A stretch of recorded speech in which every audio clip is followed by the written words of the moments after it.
Okay, I think we can get started. I think pretty much everyone is with us now. So good evening, ladies and gentlemen. Once again, my name is Severe Venkatraman. I'm the host for this evening's webinar, and it's my privilege to introduce you to a very esteemed panel of speakers. We have Dr. Geetha Venkat, who is the director of Harley Street Fertility Clinic, and Professor Kenneth Beaman, who is professor of clinical immunology, and he heads up the clinical immunology lab at Rosalind Franklin University in Chicago. So this evening's talks will cover recurrent implantation failure and miscarriage. We'll start with an introduction on the topic, on what we look for in having a healthy baby and the potential hurdles that are faced in doing so. And then we'll shift into a little bit more of a deeper talk on reproductive immunology from Prof. Beaman. The event will be recorded and uploaded on our website for you to revisit in due course if you'd like to. And we will have a question and answer session at the end. So feel free to please raise your hand, or you can submit questions via the Q&A functionality on Zoom. If you want to stay anonymous, that's absolutely fine. You don't have to say your name, or you don't have to turn on your camera either. So without further ado, I would like to hand over to Dr. Venkat to start off with the introductory talk. Thank you. Okay, thank you, ladies and gentlemen, and thank you, Subir, for your introduction. So we are going to talk about recurrent miscarriage and recurrent implantation failure. So the difference is, if we have implantation taking place and the pregnancy is lost, or early pregnancy loss, if it happens more than 3 times, then it is called recurrent miscarriage. Whereas implantation failure is someone has had unsuccessful treatment after transferring 3 good embryos, chromosomally normal embryos, and then also the treatment is not successful, then it is called implantation failure. The sort of the extension of that will be, of course, stillbirth and birth defects. And we have to find out where the problem is. There are different stages. Sorry, I didn't put my camera on. Excuse me for that. So I just want to say there are different stages where things can go wrong. First, we create the embryo. So we need the egg and the sperm, which when they are sort of, combined together, either in the form of IVF or intracytoplasmic sperm injection, we create the embryos. Then the embryo implants into the uterus. So the bed has to be ready. Only then the embryo can implant. So there is a dialogue between the two. So the problem can be with the embryo, or problem can be with the uterus, physical problem or physiological issues, and immunological factors. These are the 3 things connected with the implantation and the uterine factor. So this slide explains everything to you. The egg and the sperm. So we are going to do it. The baseline investigations for fertility will cover this. For the female fertility checkup and male fertility checkup involves these tests like ovarian reserve, hormone profile, ultrasound scan, and for the male partner, semen analysis, sperm DNA fragmentation test. So these are all basics. I'm not going to the details of these tests. The next part is the embryo. So when it comes to recurrent miscarriage or recurrent implantation failure, the first part is the embryo, second part is the uterus. Now, if there is a problem with the embryo, then again, one can have miscarriage or may not have implantation as well. Therefore, what are the things we have to check? We check the embryo, first of all, the embryo development and the quality. Finally, is it chromosomally normal? That is tested by pre-implantation genetic testing. And that's what we do. So once we do the test, we know that the embryo is chromosomally normal. Therefore, it can implant as well as give you a healthy baby, will not lead to miscarriages. All of us know that most of the miscarriages are due to chromosomal abnormality in the fetus, we say. That means in the embryo to start with. And that is the reason for most of the miscarriages. Of course, in some cases, other causes play a role, and I'll come to that in a minute. So what happens with the embryo is when the egg and the sperm are fertilized, on the first day, embryo has got one cell, and then we develop it up to the 5th day when it is called blastocyst. So what is blastocyst? It's a well-developed embryo, and it has got 100 to 120 cells. From one cell, it becomes 100 cells in 5 days. That is at a good stage, and we are able to take 1 or 2 cells from this. The embryo will not miss one cell and send it for testing. Again, we don't take a cell from the part of the embryo which is going to become the baby. That's called the inner cell mass, which is inside. We are not going to touch it. We are going to take a cell from the outer layer, which is likely to become the placenta. Therefore, there is no damage to the embryo. People always worry about it. So you don't have to be concerned about this. We take the cell and send it for testing, and we get the results in 2 weeks' time. Meanwhile, we freeze the embryos here, and we wait, and we know which embryos are normal, which embryos are abnormal. Therefore, you are able to select the right embryo for transfer. That is the important thing, because especially nowadays, everyone is going for single embryo transfer to reduce the risk of multiple pregnancy. And when you want one embryo for transfer and you want to get pregnant and have a healthy baby, it is important that we transfer the right embryo. That means chromosomally normal embryo. So that is the first step. Okay. Then supposing we have done that and we got chromosomally normal embryo or embryos, then the next part, if someone is having recurrent miscarriage, what is that we need to investigate? Next, we come to the uterine factor, it is called. So there could be something wrong with physically something wrong with the uterus, or physiologically something wrong with the uterus. Or, of course, we have to think about endocrinological and immunological. So what is the physical aspect? So there could be some congenital abnormality like septate uterus, bicornate uterus. These do not have enough thick walls of the uterus like single uterus. And also if there is a septum, if the embryo implants on the septum is not able to support the embryo, because the blood supply to the embryo in the initial stages is very important for the implantation and continuation of pregnancy. If it is not enough, then half of the pregnancies are lost in the early stages, leading to miscarriage or early pregnancy loss. And that is why it's important to check these things, the uterine malformation. And recently, we found that some of the uterine factor is the scar tissue formation, or we call intrauterine adhesion, especially if someone has had procedures before, like termination or evacuation of the products of conception following a miscarriage. Supposing somebody has got miscarriages again and again, sometimes they have evacuation, and this evacuation can lead to scar tissue formation or adhesion formation, and the walls of the uterus can get stuck to each other, and there is no cavity left, so therefore the baby cannot grow in this. In fact, we have had patients with 8 miscarriages who come to us for treatment, and we have made babies for them.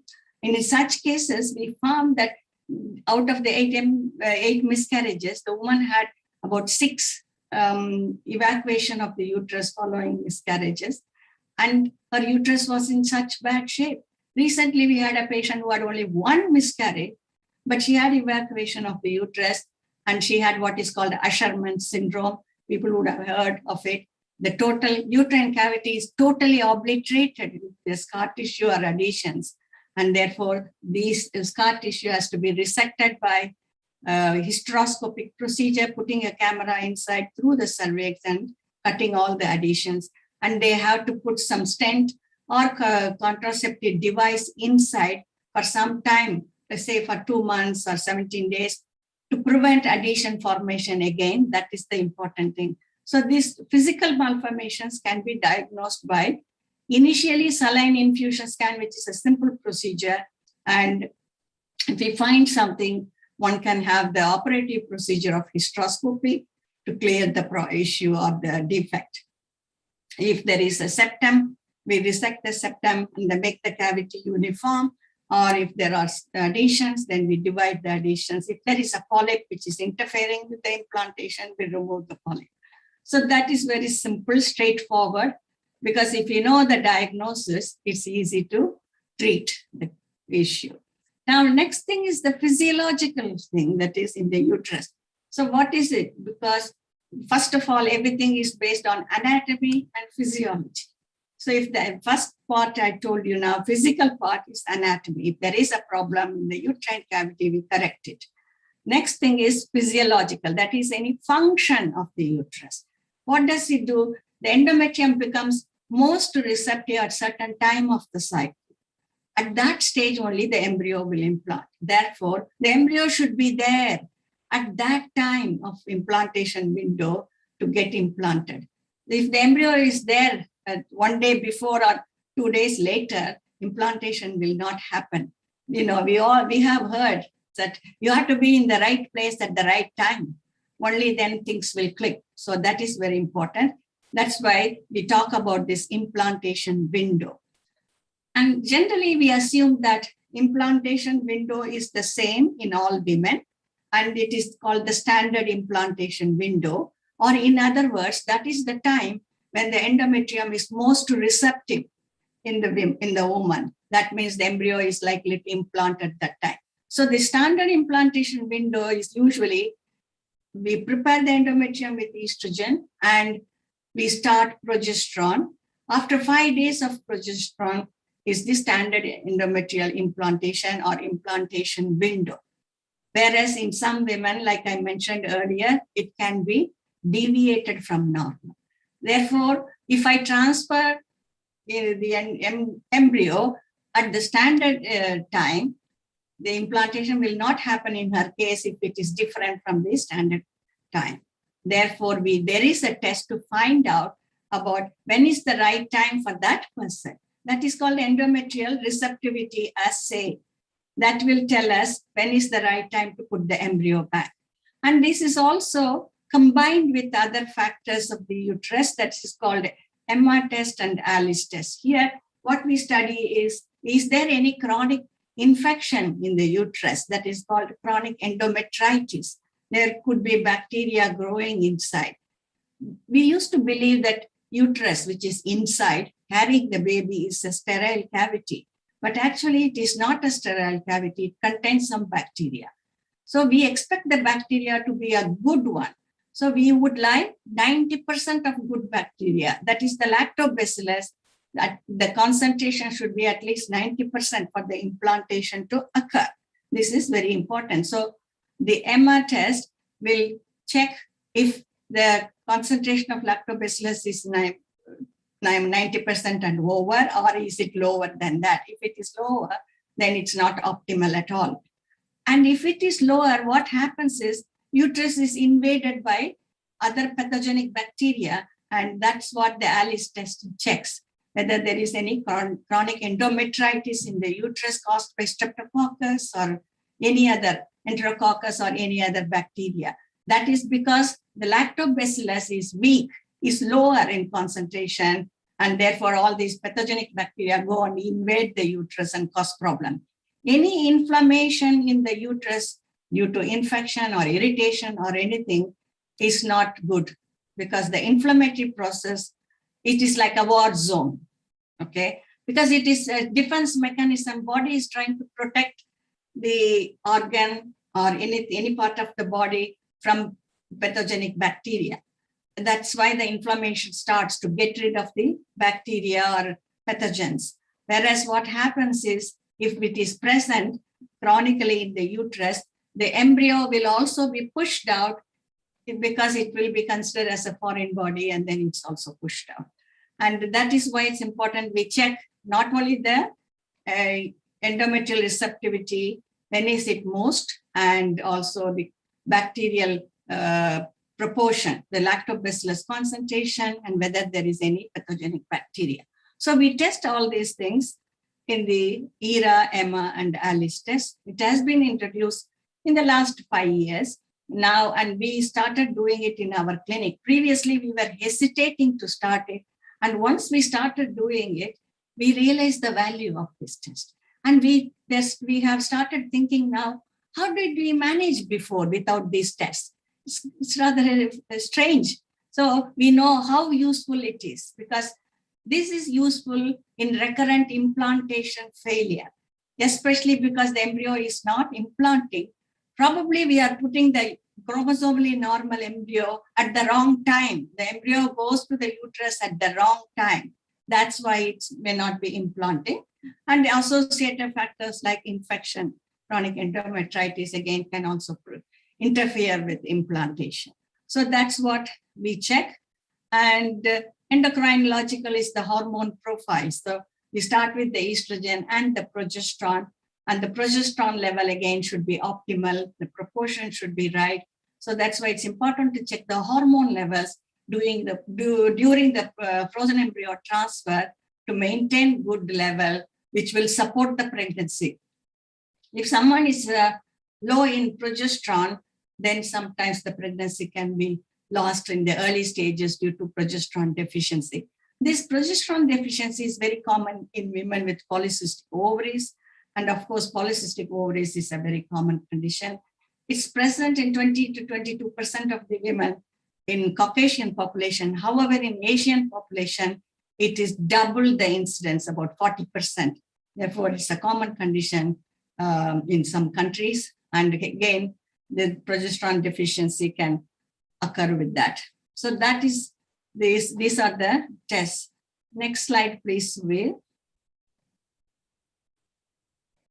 Right, so now I think we are going to understand what we mean by certain terms, because sometimes they're all used in a confused way. People don't understand what the other person is talking, or the person who is talking also is not clear about certain factors. So let's talk about clinical pregnancy. What is clinical pregnancy? When we are able to see a fetal heart in the scan, usually around 6.5 to 7 weeks, then it is a viable pregnancy. That is known as clinical pregnancy. That's what we report to our authority, Human Fertilization and Embryology Authority. They want the clinical pregnancy, so we send that result to them. What is biochemical pregnancy? Biochemical pregnancy is a type of very early miscarriage. What happens? The woman has a positive pregnancy test, either urine test or blood test, it doesn't matter. And before even she comes to the stage of having an ultrasound scan to check the pregnancy, she starts bleeding. That is called a very early miscarriage or biochemical pregnancy.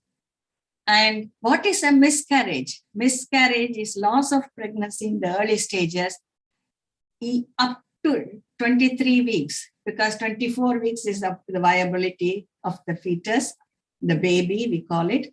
And up to 23 weeks, if a baby is lost or the fetus is lost, it's called miscarriage. So if a miscarriage happens before 12 weeks, it's first trimester or early miscarriage. Any miscarriage which happens in the second trimester after 12 weeks, before 23 weeks, is called late miscarriage. Now we come to the most important condition called recurrent implantation failure. That is 3 failed embryo transfers. So after having 3 embryos put back, if someone is not getting pregnant, then it is a recurrent implantation failure. However, there is one class here which is should be mentioned.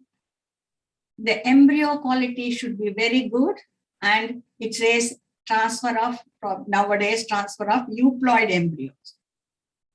Supposing the embryo quality is not good, you are transferring a very poor quality embryo, and you haven't tested the embryo, you don't know whether it's chromosomally normal or abnormal. And if you transfer such embryos 3 times and someone doesn't get pregnant, it is not a failed implantation. It is probably could be due to embryo factor as well. Therefore, the important criteria here is 3 failed embryo transfers after transferring good quality chromosomally normal embryo. That is very, very important. Next slide, please, Subir. Okay. So we do the test, and everybody asks the doctors lots of questions these days. That is the fashion. What happens is people want to understand, so I can realize it. And what they ask is, why is this immune system important? People are talking about it all the time. And so why is it important? That is because, as you know, the embryo contains the autologous tissue, that is the woman's egg and the partners or donor sperm. So then it is the foreign tissue. Therefore, 50% is genetically foreign. And the immune system always reacts to any foreign body. We call it foreign tissue, foreign genes, and any bacteria and all outside that is foreign body. It reacts to that. Purpose is being its defense mechanism of the body, because it wants to protect the body by getting rid of all these external factors. That is the idea. So to get pregnant, the body has to change its immune system. That is, adapt its immune system so that implantation can occur. So even though 50% of it is foreign material, the body should not push it out or reject it. And that's how the immune system of the body changes itself. So it's not rejecting it. It is sort of helping that embryo to implant. That's what goes on. Supposing if this adaptation is not happening very well, and there are some defects in the adaptation of this system, immune system, then we have all this problem. Failure of implantation, or at later stage of this is miscarriage or pregnancy loss. Can I have the next slide, please? Again, this question seems very basic, but sometimes we hear people say, okay, we know that you have this implantation failure or recurrent miscarriage, and we know you have some issue. So why don't we just give the treatment? Some people tell me also, look, tests are so expensive. I don't want to do the test. I will just have the treatment. I think that basics is weak there under these circumstances. First of all, before we plan a treatment, we must have a diagnosis. What is diagnosis? Find out where the issue is. Supposing somebody comes to me with 8 miscarriages, we have had so many patients with 6 or 8 miscarriages. If I say, look, okay, I will start these treatments, but maybe she's producing chromosomally abnormal embryos and I'm giving her immunological treatment, it's not going to help at all. Therefore, you are, sort of treating the wrong issue here. It's important to find out where the problem is. That is what is called basic diagnosis. Once we know the diagnosis, then you can apply correct treatment for the cause, and then you will achieve successful result. That's what is important, and that is what is called personalized medicine, because we don't apply one rule for everyone. One size doesn't fit all, we say that.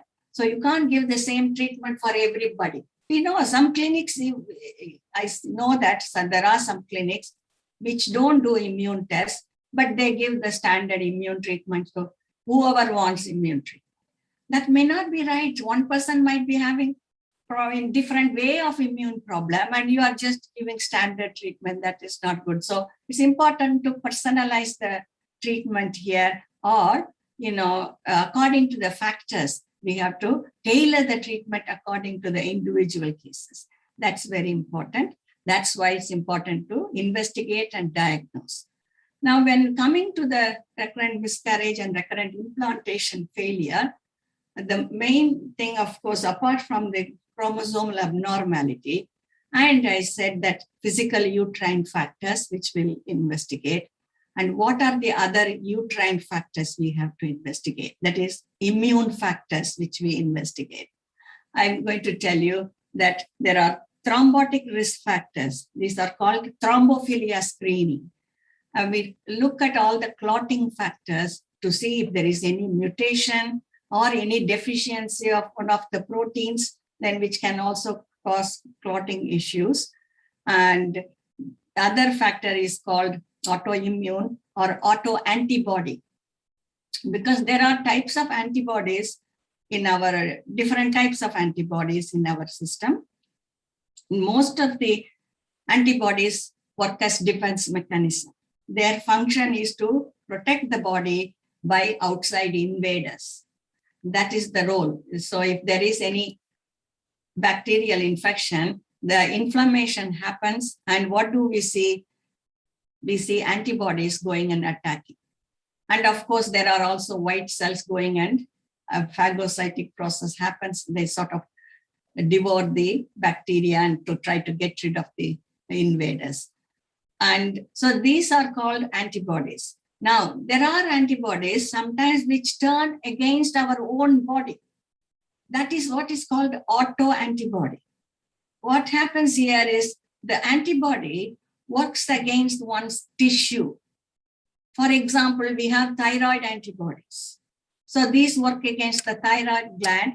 So the thyroid gland don't function well, and someone is low in thyroid, or in some cases, they can have high thyroid also. So you might have heard of Graves' disease, Hashimoto's disease. All these things are related like that. Similarly, there could be other antibodies. These are called anti-nuclear antibodies, anti-smooth muscle antibodies. There are different types, and they are all specific for each diseases. So what we do is we check this thrombophilia screening, and this involves checking of the clotting factors. The major clotting factors are the prothrombin, clotting factor 2, and factor 5, Leiden. This is the second important clotting factor. We check for mutations in any of these. If you have any clotting factor mutation, what happens is there is a higher risk of clot formation. Okay, so it is important that we prevent that. What does it do?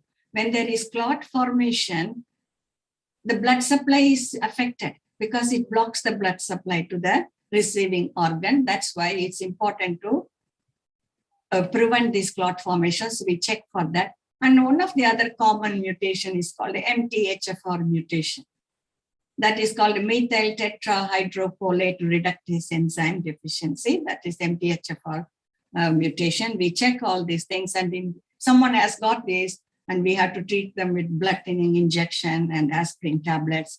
We will go into the treatment later. And similarly, autoantibodies, how we reduce them is by two methods. We give them some steroid tablets to bring the levels down when you have autoantibodies. And also what happens is sometimes when you have antibodies, we also give intralipid infusion that combined with steroids helps with this. And supposing somebody has got high level of anti-thyroid antibodies, we check their thyroid function. Even if their thyroid function is normal, it is useful for such patients to have a small dose of thyroxine in lieu of the thyroid antibodies, which will help with the implantation. Because thyroid hormone, we might think that what role does it play in reproduction? It is very critical for implantation, because if it is low or someone is low in thyroid, again, the implantation will be impaired. Therefore, it's important the thyroid hormone is maintained at euthyroid level, and in pregnancy, it can go up and down. It's important that they have repeated checks of this. So these are the things we check. And these two tests are usually done in the UK in our doctor's laboratory. And then the other two tests, these are the natural killer cells and cytokine ratio.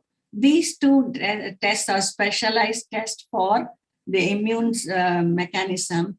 And we send the blood to USA, to Rosalind Franklin lab. And we have the expert here today, Professor Beaman, who is a pioneer in this. In fact, I listened to Professor Alan Beer, who was also a pioneer in this. And I got inspired getting into this immune system by listening to his lecture first in the early 2001 or 2002 at that time. And now we have the expert, Professor Beaman. I think you're all waiting to hear from him. So I'm going to finish here and pass over to our expert.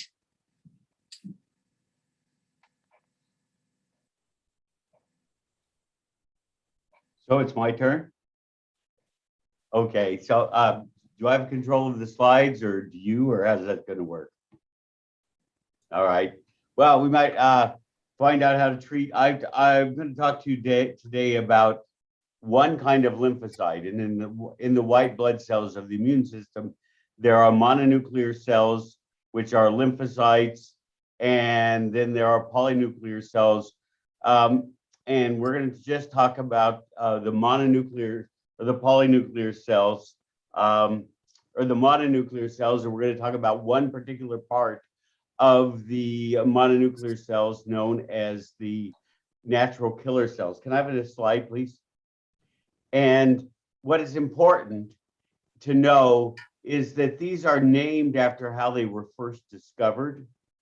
These are not named after how, what they actually do all the time. So they can do a whole variety of things. But what's important to show here, I hope you can see my screen or my pointer. Here is there are the cytotoxic kind.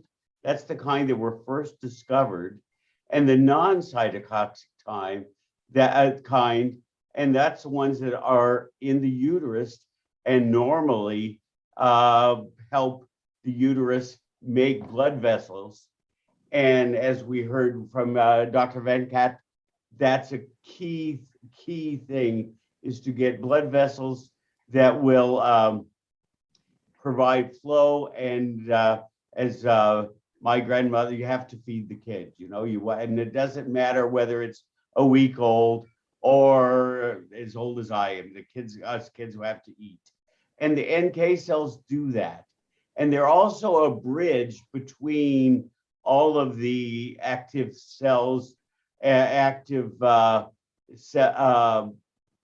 that may do autoantibody production and anti-thyroid and anti-nuclear antigen, all of those. It is a bridge. And so if this bridge gets messed up, this NK cell bridge gets messed up, it can cause a lot of problems. So we look at it a variety of ways. The first way we originally looked at it was to look at it in the blood. And the blood is very handy to look at because it's easy to get and whatever, but it really doesn't tell you what's happening in the uterus. And what we really want to know is what is happening in the uterus, because the immune system is a very local event. And so we can't really tell if we see horses going down the road, if it's a parade or if or what's going on. It gives us a hint if we know more about it, but we can't really look at it as cleanly as we would like to, and it really doesn't tell us too much about what's happening locally, and the locality that we're interested in is the uterus. But it does help, and it helps particularly if you're monitoring before pregnancy and then immediately or in the 4th to 6th week, particularly a person who's had some problems, then we can see, and if they change, the lymphocytes change by either measuring the cytokines or the NK cell activity. And again, when I talk about NK cell activity there, I mean the blood's NK activity, because that may not tell us what is going on in the uterus, but it will tell us that something abnormal is happening in these cells, and we may be able to do something about it. They're treating with prednisone, treating with interlipid, treating with IVIG. There are a number of possible treatments that can help calm the immune system if it's getting overwhelmed or it's responding negatively. Because, as you know, as I got back, the blood flows from mom and provides the nutrients to the baby even before it's a baby or has a heartbeat or whatever, but it's there. And so it gets an indication of what's going on. If the NK cells are doing their job, then they're just being fed. The baby is being fed. If they get disturbed or something, they can get out of a whack or out of alignment, and then they become these nasty killer kinds of cells. And we can measure that, and we can kind of recorrect, or hope we can recorrect that by calming the immune system. So we do this by looking at the blood. But what I really want to talk to you mostly about today is what we can do before a pregnancy occurs. So there's one thing helping to control a pregnancy, but if you can't really do much until after there's a problem, or there's a problem starting or changing, it will help. It's better than not doing anything, but not nearly as good as if you can predict and give a treatment first. It's sort of like COVID, if you will. If you get vaccinated, and even if you get a disease, you won't really get too sick, and you probably won't get sick at all. But if you wait until you really get it, then the vaccine or nothing is going to help, and you'll hopefully that you end up going to a ventilator and get saved or whatever. Well, we don't want the pregnancy to go that far. So we're trying to look closer and closer. And one of the things that we can look at in the next slide is the action of how things are going. So these we call NK interactions, and notice that's what they're called. And we call these uterine NK. You can see the green cells there, uterine NK cells that are there, and they interact with the trophoblast. And the trophoblast is part of the placenta, and it's the part that has the baby's markings on it. So it has the interaction that's going on. So it is the interaction that goes on. And what the NK cells in this case do is they don't look for foreignness, they look for self or commonness. And it says, okay, this is my baby, I'm going to help.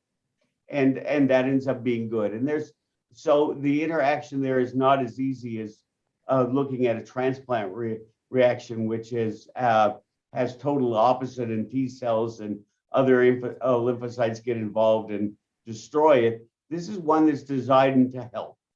And this helps, and we can look at it early on.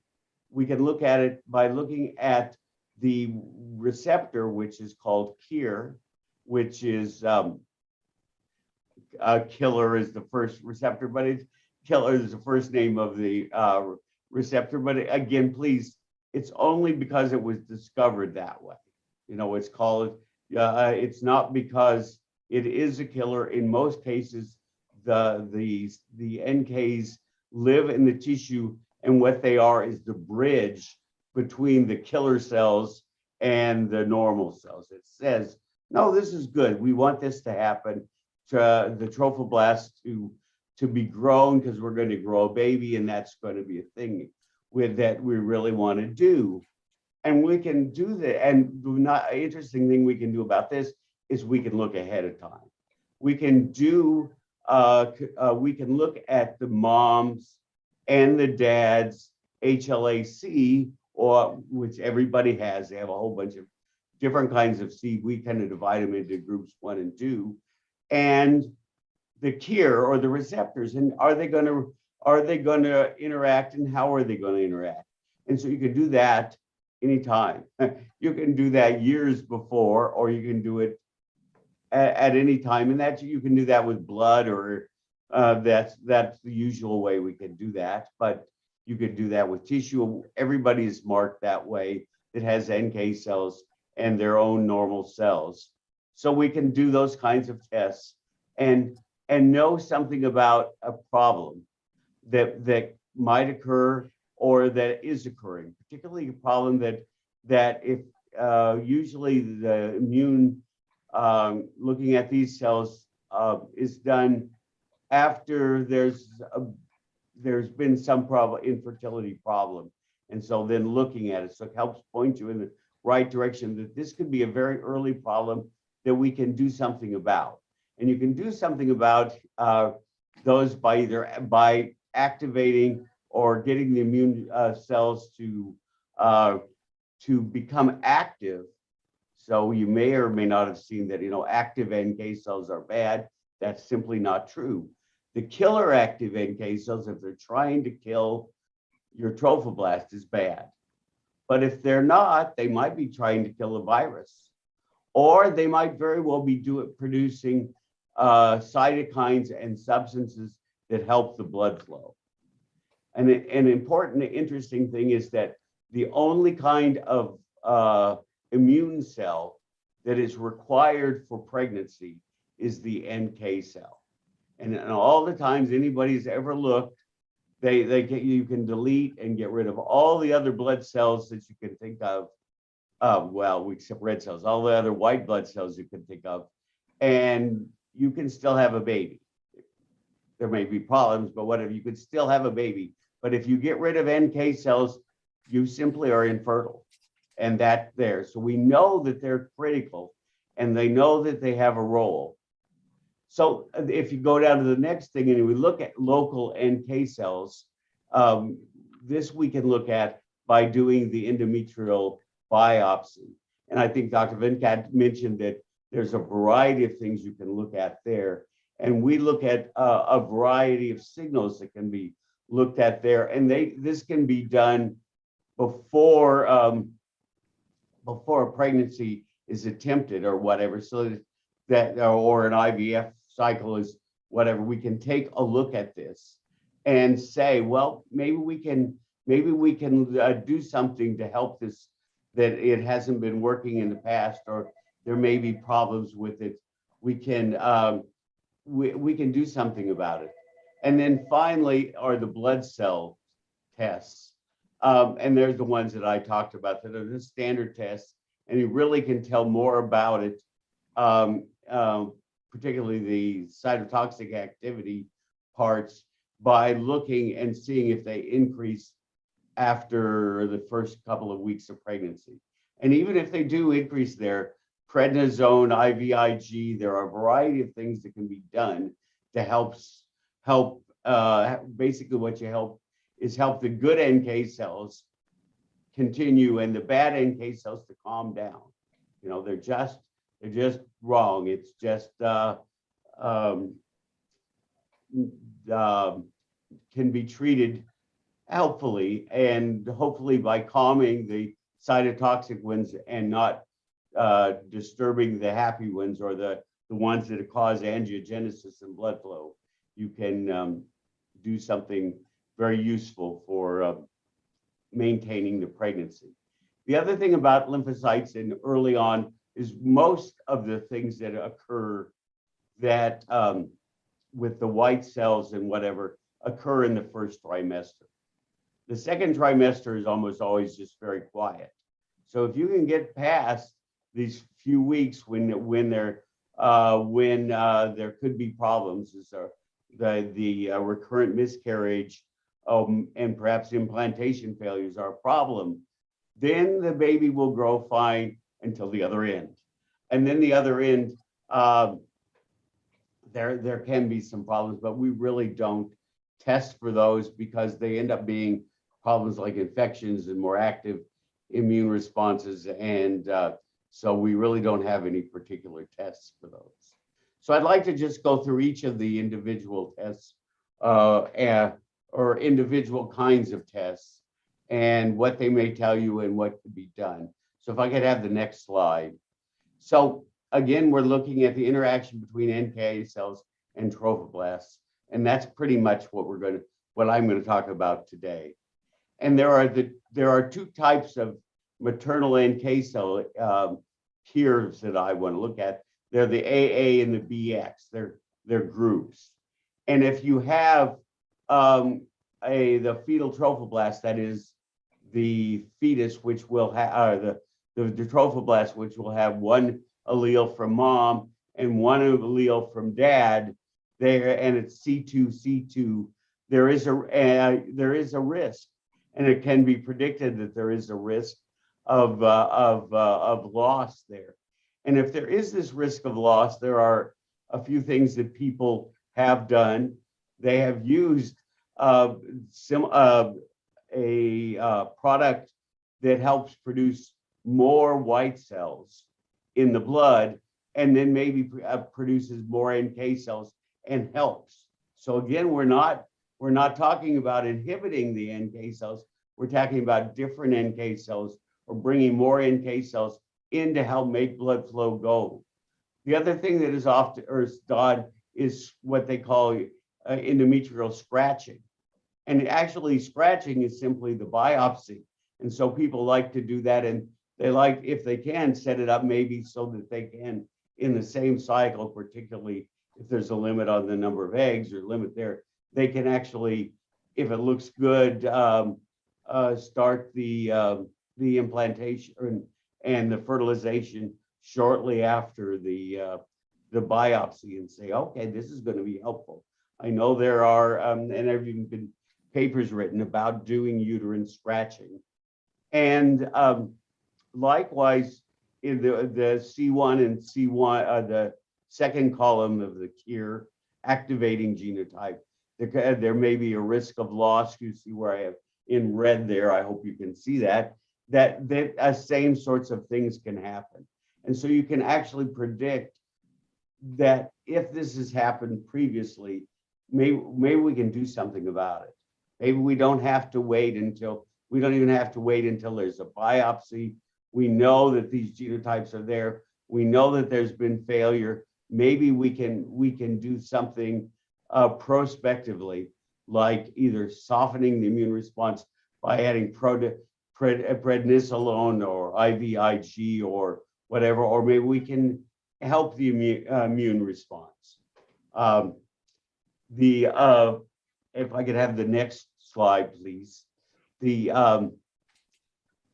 Actually, a friend of mine, we've been working on this for years together, and interesting. She has designed a test that called the endometrial immune profile that we do. She does, whatever. And basically what it does is it looks at positive and negative NK cytokines or signals.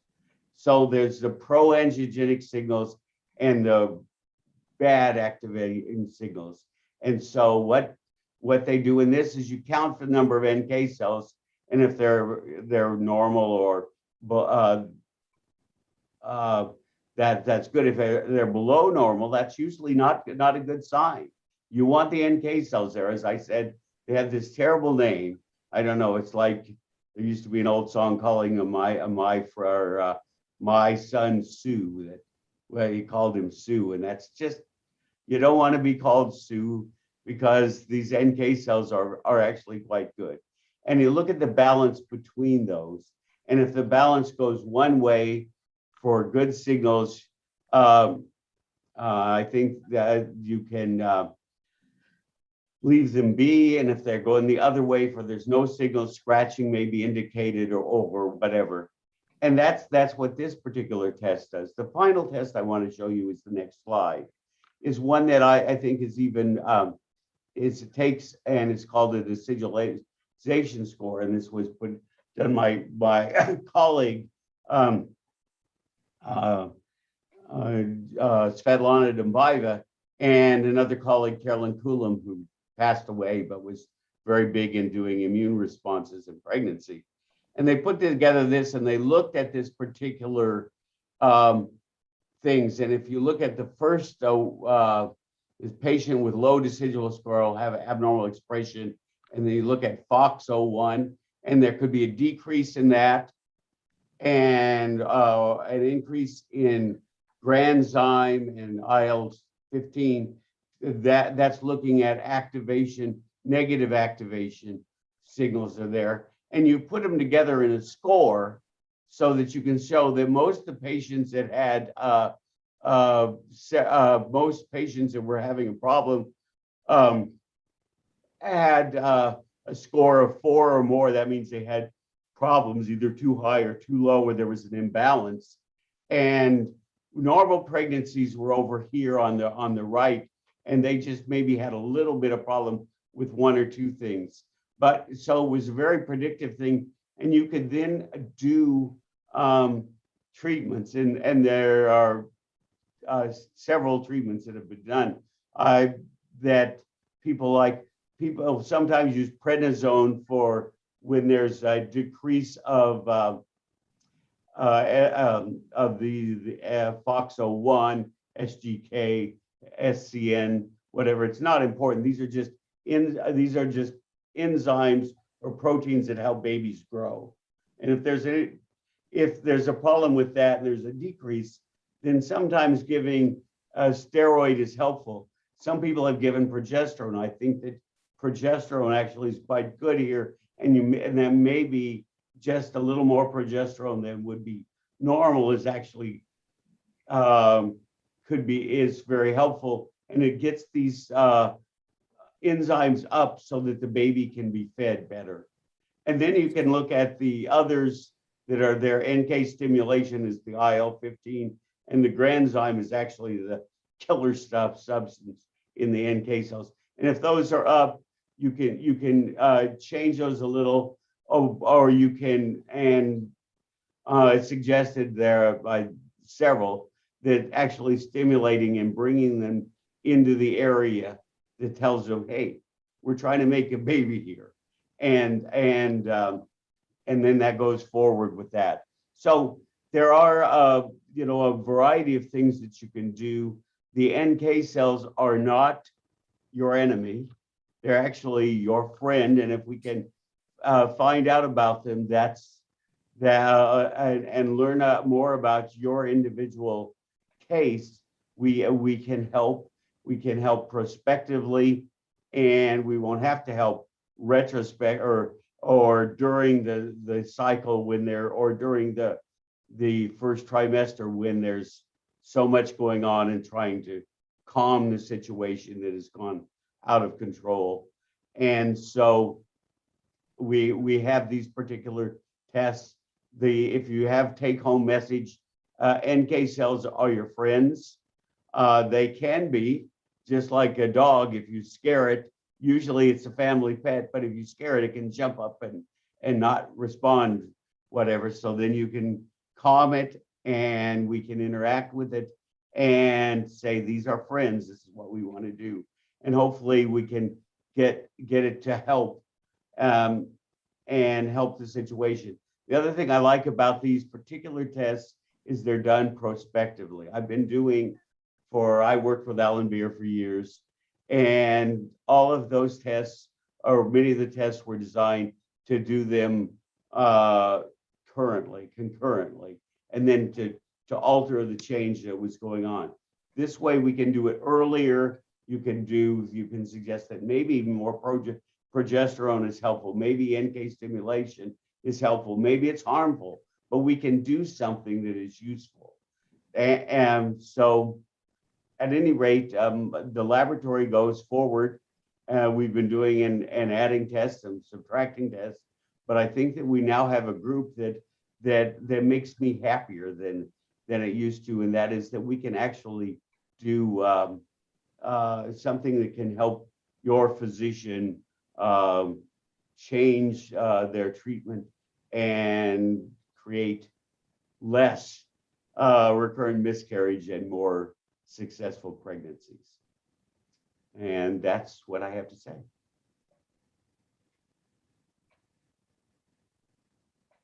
Right, thank you very much to both of our speakers. That was a very broad and very informative talk from both of them. So we have had quite a few questions already, so I'm going to just go through them each at a time and field them to our panel, if that's okay. The first is from a lady who says she's got some frozen embryos, but she has no tubes, and she's had recurrent miscarriages. What might you suggest looking into? And I'd like to pass this to Dr. Venkat and then Prof. Beaman, if that's all right. Thank you very much for your question.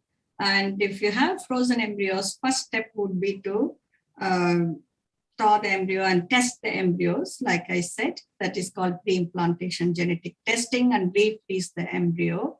And once we know the result, supposing you have 3 embryos, then we can check which embryo is the right one to go back. That's very, very important, because if out of the 3 embryos, one or two maybe, or even if you're lucky, all three may be normal, then we can say, okay, we can transfer them with confidence. Whereas if you have only one or none, then there is no point in putting these embryos because you are going to end up having another miscarriage.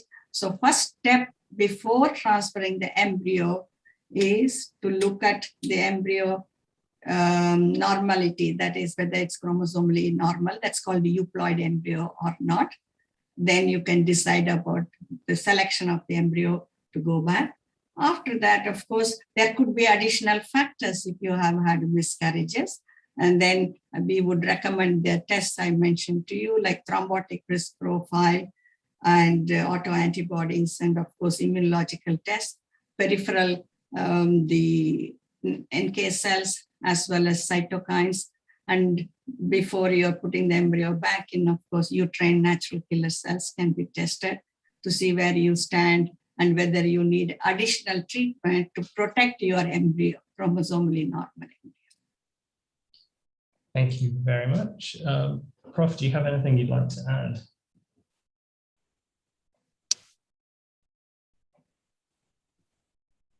Professor Beaman? Yeah. No, he's muted. It's all right. He has nothing to.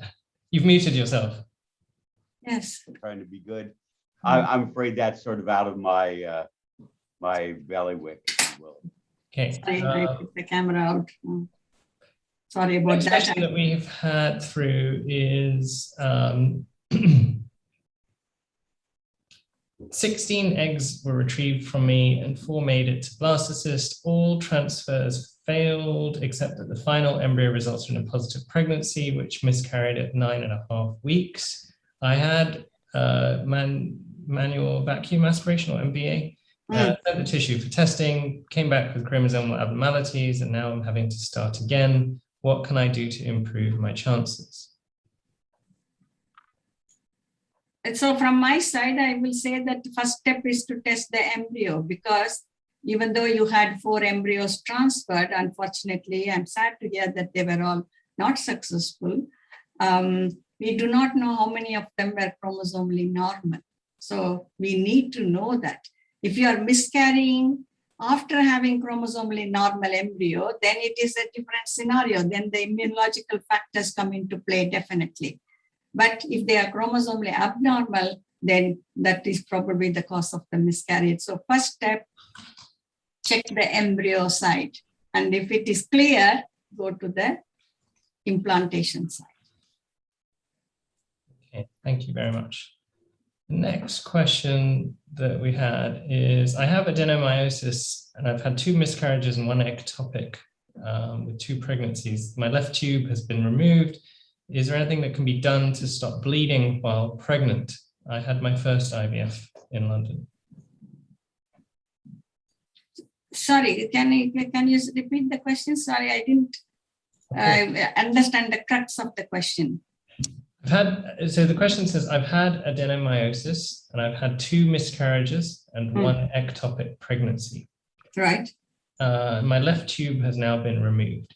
Is there anything that can be done to stop bleeding while pregnant? Presume causing the miscarriages or the ectopic. Well, I think here we need to do complete investigations, because 2 miscarriages, ectopic, of course, implantation in the wrong place. And then that is a sign to show that the uterus is probably not ideal for implantation. Something is preventing the implantation in the uterus. That's why the embryo goes to the tube to get attached there. And that implantation seems to be better there for the embryo. So we need to do all the investigations to find out what is happening. And the bleeding may be due to various reasons. And also checking the progesterone will be helpful under these circumstances, because if the progesterone is low, some people can start bleeding. I think, yes, it is a complex case. I do understand that. And you will need all the investigations. Okay, the next question is, I've had 4 miscarriages whilst being prescribed prednisolone, intralipids, HCQ, and progesterone to treat high NK cell levels. What do you think our next steps could be. And I also have PCOS. Professor, do you want Professor to take this? Yes, I think that might be interesting. I'm not sure why she was treated. Is there a reason that she was treated? That would be, Yes, are they treated because, gee, she's, and there are some that treat because that's a thing they can do. But if there's no indication for treatment, she was then treated. I have a then I have a concern that whatever. So I really need to know why. What was the indication for treating? So the indication, well, the information I have is that she had a high level of NK cells. Now, I'm not sure if there's. I don't think, as I said, I don't think that NK cells are bad. I think they're good or bad. They are, the family dog will protect you, but it's still a good dog, and you like it. It's something that's there. And so having more, I have a friend, Ashley Moffat, who has, she says, my friend has 25% NK cells and he's just fine. That's just fine. Because do they change from her before she's pregnant till after she's pregnant? Because if they do, then there might be a problem. Or is there cytotoxicity change? Because really that's what you want to know. Are these the good NK cells, which most are, or are they the bad NK cells? What having an increased number of NK cells just means doesn't really mean anything in particular. Some people are just normal. I am over 6 foot tall. Some people are not. I think I'm pretty normal. I'm just old, but that's just the way it is. So I really have to know, was there a change and what was the change and why did they give it? I think treating without a particular cause is just, I'm not sure why you do it. Okay. It's sort of like having IVF when you've never decided to try normal procedures or whatever. So I don't know why you do that. I do know some people do it. And I just think that measuring NK cells is not a sufficient way to do anything. I think that you need to do see if they're good guys or bad guys. So I guess to phrase it another way, if we were to try and guide people to maybe try and get the right kind of diagnosis, would you suggest looking at the cytotoxicity sort of before pregnancy, and then if they do have miscarriage, how quickly does it have to be caught after pregnancy? No, you see, I don't think that you want to, after miscarriage, now the immune system is busy and it's cleaning up that mess. And I can tell you, it's going to be an inflammatory mess. There's bleeding, there's bad problems there. You want to know let's say 5 weeks before you get pregnant, and then within a few weeks, 3 or 4 weeks after you're pregnant. So let's say when they confirm it before that, you want to make sure you have a chemical pregnancy or whatever before you would want to go on and see if there's a change. Your body needs to know. You need to know that it knows that it's trying to be pregnant or whatever. So I would suggest wait until there's a pig, and then take a look. And if there's a giant change or there's a change, then adding prednisone or doing whatever amelioration of the immune response is probably a very good idea. So, okay, so you're suggesting that as soon as the pregnancy is sort of confirmed with, a positive test. As soon as you know that there's a pregnancy, but looking after a pregnancy, immediately after, is probably not what you want to do, because the body is now responding to this really bad event. I mean, it's bad in every which, emotionally bad, but physically, there's a lot going on. There's a lot of tissue changing. There's a lot of sloughing and bleeding and whatever. And that's not what you want to know about. What you want to know about is when the pregnancy is good, can I make it better? Okay, so how do we get Does it it to need continue? a little more progesterone? Another thing I think that you need to do is make sure that progesterone levels are good. If they're going way down after an egg has been transferred and there's a biochemical pregnancy, progesterone is another steroid, just like prednisone. It's not as effective at being a lymphocyte or inflammation decreaser. It still does do that, and so you really want to look at what's going on with the pregnancy, and once you've looked at it, you don't have to keep doing it over and over if you missed or you do whatever that you may want to add that, but you need to know, and that's why I like the biopsies and the tissue typing ahead of time so that you can plan or do whatever. But to treat without knowing is not good, and knowing what time to treat or what time to view and then when to treat. And treating is early, but and maybe the doctor knew that was going on, but if she or he only knew that there was an increase, unless it was an increase during pregnancy, and that can actually, you can get an increase during pregnancy because there's damage to the placenta, and so there are lots of NK cells that grow up there. You can see them early on in the placenta. And if there's damage to it, they'll be released into the blood system, and they will say that. So you don't really know. As I said, you want to, if they're cytotoxic, you want to measure the cytotoxicity. Okay. Next question, or actually more like a case study. I've had 5 miscarriages in total. The first pregnancy was ectopic, resulting in 1 tube being removed. All of the pregnancies have never gone past 6 weeks and been classed as a chemical miscarriage. What would you suggest? I've also got PCOS, and I've had my NK cells tested to say they're normal. 3 of the pregnancies were by IVF and the other was natural, but I've never gotten past 6 weeks. What would you suggest that I should look at next?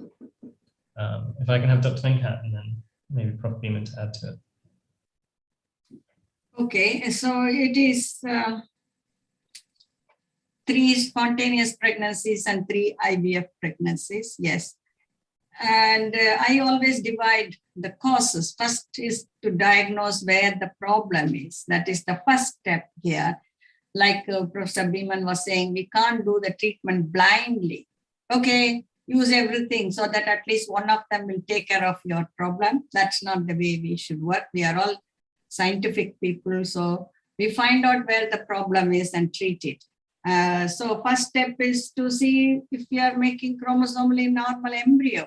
Is the problem with the embryo? Then you need to have another IVF and test the embryos to see if they are normal. And yes. If I might interrupt, I have a question. Can you have a chromosomally normal embryo, a chromosomally abnormal embryo, can it implant and sort of, go up to 6 weeks? Correct. Yes. Most of the miscarriages, that is first trimester or early miscarriages between 5 to 8 weeks, are usually due to chromosomal abnormality of the fetus, that is the embryo, that is in spontaneous conception or in IVF. Therefore, the first step would be to find out, is it a chromosomally normal embryo or not? And that we can do by doing IVF and testing the embryo. That is the first step here to find out. And then if we find that, okay, most of the embryos are chromosomally normal, that means this woman is making chromosomally normal embryo, so the problem is somewhere else. Or if we say among the embryos, most of the embryos are chromosomally abnormal, that means probably the embryos which were transferred before could have been abnormal, could have resulted in this problem.